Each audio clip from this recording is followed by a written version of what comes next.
The draft feature allows you to add draft angle to faces by selecting a neutral plane or a direction of pull and choosing the faces to draft.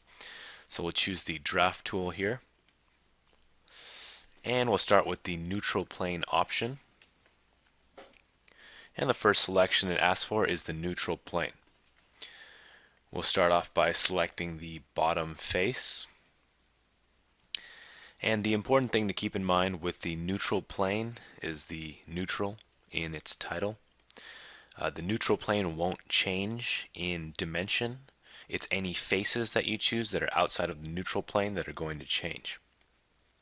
You'll also notice that once we selected the bottom face as the neutral plane, it brought in this arrow, which you can flip. That's the direction of the pull. And what that indicates is that if this is going down, any face we select below it is going to be tapered off, meaning the dimensions are going to get smaller as you go down here. And if we add draft to, let's say, this circular face here, it's going to increase the size as it's going in the opposite direction of the arrow. So if I were to click OK and add the draft to the part, you notice that this drafts outwards based on the direction of pull. Going back into the draft feature, I'll go ahead and delete out the face here. And we want to draft this inward, so we want to make this smaller as it goes towards the top. So we're going to flip the direction of pull. For faces to draft, we can go in and select out any of these faces.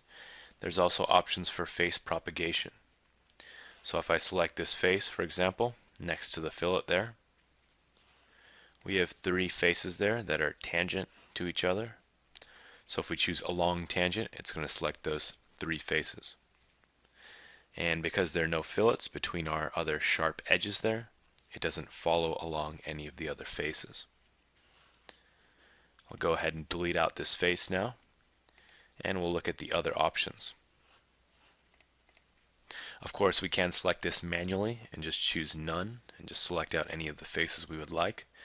You can also choose all of the faces, and this selects both the outside faces and the inner faces. And you'll notice that there's one missing face here because it doesn't quite know how to treat this because it's in between a transition there. If we wanted to add that face in, we could just go ahead and click on that face as well to add in any extra faces. You'll also notice when it selects faces, the top 3 faces there are not selected. It won't select any faces that are parallel to the neutral plane, as those are faces that you can't add draft to.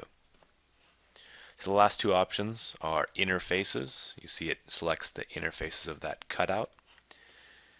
And we can choose outer faces. Now we'll go ahead and just once again select that inside face there, and we'll add 3 degrees of draft.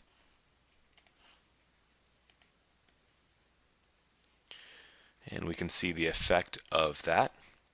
If we wanted to add more draft to a specific face, we could do that as well. If I select the neutral plane again and flip that, we want to add more draft to the cylinder here. We could add another 2 degrees of draft, for example. And that is how the neutral plane option of the draft feature works.